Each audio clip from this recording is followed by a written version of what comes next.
Okay, given a number n, ஒரு number கொடுத்திருக்காங்க, count the number of digits in n which evenly divides n. அப்படினா நம்ம number of digits count பண்ணனும். n ல இருக்கிற number of digits count பண்ணனும். எந்தெந்த digitலாம் n divide பண்ணுதோ அந்த digitலாம் count பண்ணனும். Okay, and அது வந்து return the total number of digits. For example, இதுல எத்தனை digits இருக்கு? 4 digit இருக்கு. அப்ப ஒரு digitா எடுத்து n ன்றதான் கொடுத்திருக்க நம்பர். அதெல்லாம் இத டிவைட் பண்ண தான் பார்க்கணும். இப்போ 6 எடுக்கணும். 6 வந்து இந்த நம்பரை டிவைட் பண்ணுமா? 2406 டிவைட் பண்ணுமா அப்படினு பார்க்கணும். இப்போ 4 எடுத்து 4 டிவைட் பண்ணுமான்னு பார்க்கணும். அடுத்து 4 எடுத்து 4 டிவைட் பண்ணுமான்னு பார்க்கணும். ரைட்? அடுத்து 2 எடுத்து 2 டிவைட் பண்ணுமான்னு பார்க்கணும். அந்த மாதிரி எத்தனை நம்பர் டிவைட் பண்ணுது? நீங்க பாத்தீங்கன்னா 6 டிவைட் பண்ணாது, 4 டிவைட் பண்ணாது, 2 மட்டும் தான் டிவைட் பண்ணும். ஒரே ஒரு நம்பர் தான் டிவைட் பண்ணுது. அதை ரிட்டர்ன் பண்ணிடணும். சோ ரிட்டர்ன் பண்ண வேண்டியது number of digits which evenly divide n. அதை கவுண்ட் பண்ணணும். கரெக்ட்டா? சோ அதே மாதிரி தான் இங்க. இப்போ 2 ம் 12 டிவைட் பண்ணும், 1 ம் 12 டிவைட் பண்ணும். சோ ரெண்டு டிஜிட்டுமே டிவைட் பண்ணும். சோ கவுண்ட் அவுட்புட் வந்து 2. எந்த டிஜிட்டுமே டிவைட் பண்ணனா output 0. Okay? So this is a question. Simple. இதுக்கு என்ன இந்த ப்ராப்ளத்துக்குலாம் வந்து லாஜிக் வந்து கவுண்ட் பண்ணனும் அப்படினாலே நம்ம ஒரு கவுண்டர் வெச்சிக்கணும். ரைட்? அப்புறம் என்ன பண்ணணும்? ஒரு டிஜிட்டா எடுக்கணும். Extract digit. ஒரு டிஜிட்டா எப்படி எடுப்ப? மாடுலோ 10 பண்ணா கடைசி டிஜிட் வர போகுது. ஓகே? Each digit.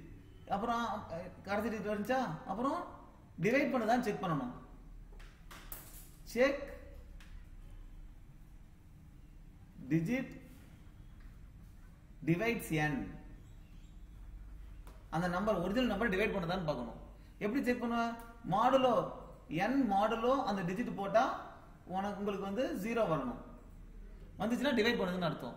டிவைட் பண்ணுச்சுனா அப்போ உன் கவுண்டரை இன்கிரிமென்ட் பண்ணிக்கோ.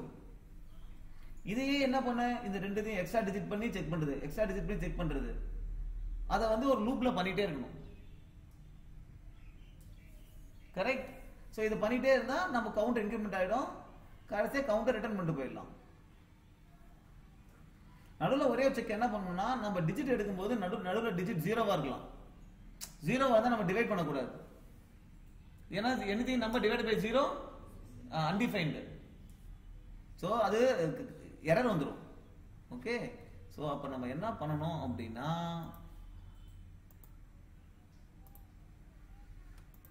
ஃபர்ஸ்ட் நான் சொன்ன மாதிரி கவுண்டர் டிக்ளேர் பண்ணிப்போம். ஓகே? அதுக்கப்புறம் நம்ம டிவைட் பண்றது ஒரிஜினல் நம்பர். நம்ம லூப்ல வந்து ஒரு டிஜிட்டா ரிமூவ் பண்ணிட்டே வருவோம். அதனால ஒரு வேரியபிள் வச்சுப்போம் ஒரிஜினல்னு என்ன ஸ்டோர் பண்றதுக்கு. இப்போ நம்ம ஒரு டிஜிட்டா போகணும். கரெக்ட்டா? ஒரு டிஜிட்டா நான் ரிமூவ் பண்ணிட்டே வருவேன். ரைட்? சோ கண்டிஷன் வந்து n not equal to 0. அப்ப இப்ப நம்ம ஒரு டிஜிட் எடுக்கணும். கரெக்ட்டா? சோ டிஜிட் வந்து is equal to அந்த n modulo 10. extract the digit extract பண்ணியாச்சு. அப்புறம் செக் பண்ணனும். if original number mod digit வந்து டிவைட் பண்ணுதா அப்படினு. டிவைட் பண்ணுச்சுனா நம்ம கவுண்ட இன்கிரிமென்ட் பண்ணிக்கணும். கரெக்ட்? அதுக்கப்புறம் என்ன பண்ணணும்? இப்ப கடைசி டிஜிட் எடுத்தாச்சு. அடுத்தது 4 எடுக்கணும். அப்ப என்ன பண்ணணும்? இந்த 6 ரிமூவ் பண்ணணும்.